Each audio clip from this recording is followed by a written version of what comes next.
पंचगंगा नदी जलपर्णीच्या विळकेत शिरोळ तालुक्यातील ऐतिहासिक परडी परंपरेला हिरवा अडथळा. नदीची स्वच्छता न झाल्यास सांस्कृतिक वारसा धोक्यात. ग्रामस्थ आणि शेतकऱ्यांमधून उमटते आर्तहात.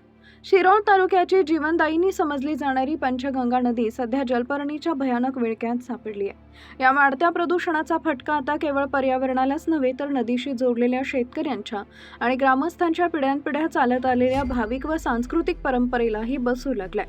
पंचगंगेची अत्यंत श्रद्धेची मानली जाणारी परडी परंपरा यंदा या हिरव्या अडथळ्यामुळे संकटात आल्याचं चित्र पाहायला मिळतंय. शिरोळ तालुक्यातील प्रत्येक कुटुंबासाठी पंचगंगा नदी हे केवळ पाण्याचं साधन नसून श्रद्धेचं स्थान आहे. दरवर्षी परडी उत्सवाच्या दिवशी नदीची ओटी भरून साडी, चोळी, खण, नारळ आणि हळदी कुंकू अर्पण करून नदीचा मानपान करण्याची परंपरा आहे. या दिवशी घराघरांमध्ये पुरणपोळीचे गोडधोड जेवण बनवलं जातं आणि नदीनं वर्षभर दिलेल्या समृद्धीबद्दल कृतज्ञता म्हणून पंचगंगेला नैवेद्य दाखवला जातो. अनेक पिढ्यांपासून ही संस्कृती इथल्या मातीनं जिवंत ठेवली आहे. पूर्वी नदीच्या पात्रात सोडलेली परडी पाण्याच्या प्रवाहासोबत मधोमध जाताना पाहून ग्रामस्थांना मिळणारे आत्मिक समाधान आता हरवलंय. सध्या नदीचे पात्र जलपर्णीनं पूर्णपणे झाकले गेल्यानं परडी सोडल्यानंतर ती काही अंतरावरच जलपर्णीच्या विळक्यात अडकून राहते. हे विदारक दृश्य पाहून अनेक भाविक आणि महिलांच्या डोळ्यात खंत आणि हतबलता दिसून येते.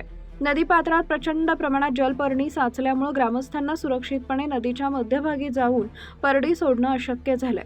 नाईलाजास्तव अनेक शेतकरी आणि महिला नदीकाठावरील जलपर्णी हाताने बाजूला सारून काठावरच जड अंतःकरणानं मानपान उरकत आहेत. पंचगंगा माता आशीर्वाद देते या श्रद्धेला आता प्रदूषणाचा आणि प्रशासकीय उदासीनतेचा फटका बसतोय. पंचगंगेच्या पाण्यावर शिरोळ तालुक्याची शेती आणि पिण्याच्या पाण्याचा प्रश्न अवलंबून आहे.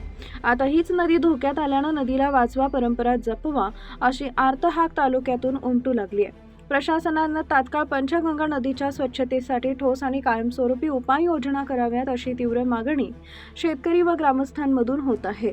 अन्यथा हा जलपर्णीचा विळखा केवळ नदीलाच नाही तर तालुक्याची संस्कृती आणि लोकभावनांनाही गुदमरून टाकेल अशी भीती व्यक्त केली जाते आहे.